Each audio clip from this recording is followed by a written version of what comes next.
responsibility ang Tropical Storm Pongwong.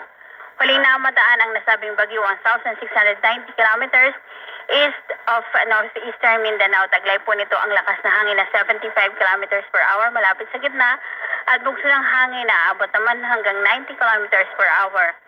Inaasahang kikilos pahilagang kanluran sa bilis na 10 kilometers per hour. Inaasahan po makakapasok po ito ng Philippine Area of Responsibility late evening po ng Friday or early morning po ng Saturday. At tatawagin po ito sa pangalang Bagyong Uwan. Ito po ay Visayan term ng ibig sabihin po ay ulan.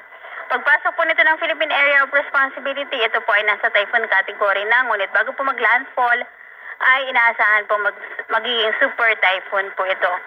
Ang inaasang landfall area po ay dito po sa may northern Aurora or Aurora area at Isabela area.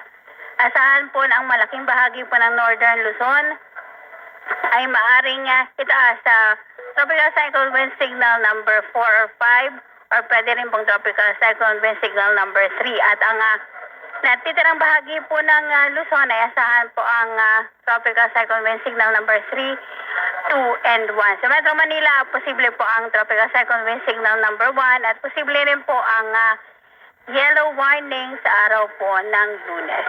Okay, Miss Glyza, okay, sinabi mo na super typhoon, maaaring signal 4 or 5. Naku, napakalakas po nito, no?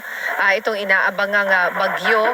At judging from the pictures po, mukhang mukhang tatamaan talaga ang ating bansa.